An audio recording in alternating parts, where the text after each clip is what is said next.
আবারও সংসদ ভবন এলাকায় যেতে চাই। এই মুহূর্তে কথা বলছেন সাংবাদিকদের সঙ্গে পররাষ্ট্র প্রতিমন্ত্রী শামা ওবায়দ। আমরা সরাসরি চলে যাচ্ছি।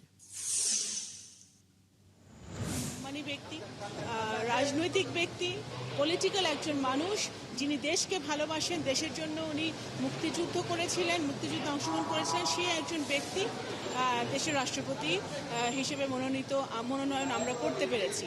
এবং আমরা সকলেই আমাদের মাননীয় প্রধানমন্ত্রীকে ধন্যবাদ জানাতে চাই যে উনি এমন একজন ব্যক্তিকে উনি নমিনেশন দিয়েছেন।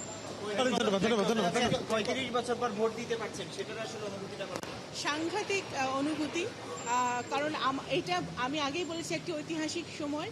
আমরা সকলে আমাদের 300 সংসদ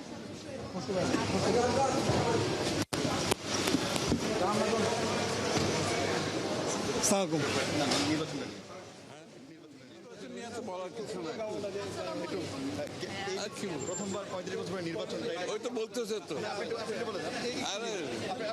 আরে ও বলছে তো ভাই, আরে বলছে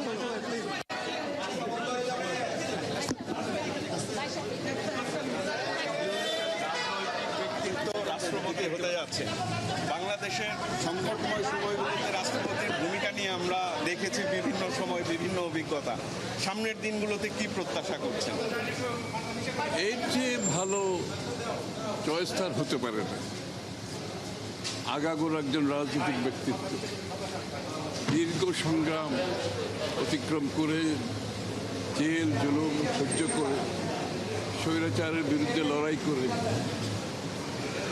নিজের শরীর জীবনের বিনিময়ে কষ্ট করেছে এবং যার বিনিময়ে আমরা আজকে একটি গণতান্ত্রিক দেশ ফিরে পেয়েছি। একটা নির্বাচন এবং নির্বাচনের মাধ্যমে একটি সংসদ সরকার গঠন হয়েছে।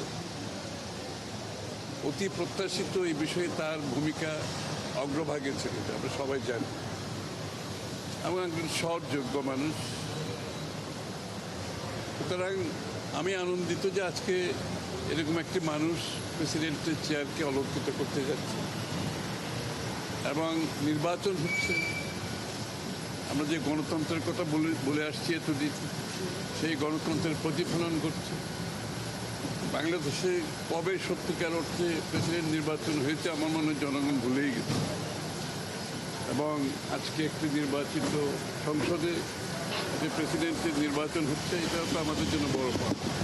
এবং এই ধারা আমাদেরকে গণতান্ত্রিক ধারা, যার জন্য আমরা লড়েছি, কষ্ট করেছি, জনগণ প্রাণ দিয়েছে, ত্যাগ স্বীকার করেছে, নির্যাতিত হয়েছে, এই ধারাকে আমরা অব্যাহত রাখতে হবে।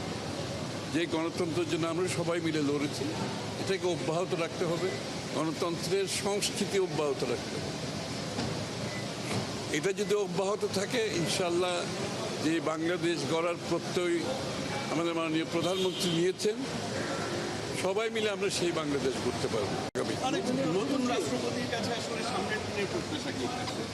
না, প্রত্যাশা হচ্ছে উনিও গণতন্ত্রের টর্চ বেয়ারার হিসাবে আজকে এখানে আসছেন, তাই না? এবং সেই গণতন্ত্র যাতে অব্যাহত থাকে, সেখানে ওনার ভূমিকা বিগত দিনে যা ছিল এখনো তাই থাকবে। অনেক ধন্যবাদ।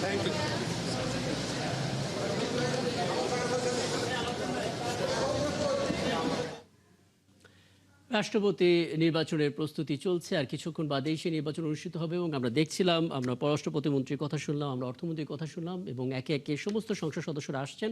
নিশ্চয়ই ধাপে ধাপে সেই খবরগুলো আপনাদেরকে জানাবো দর্শক।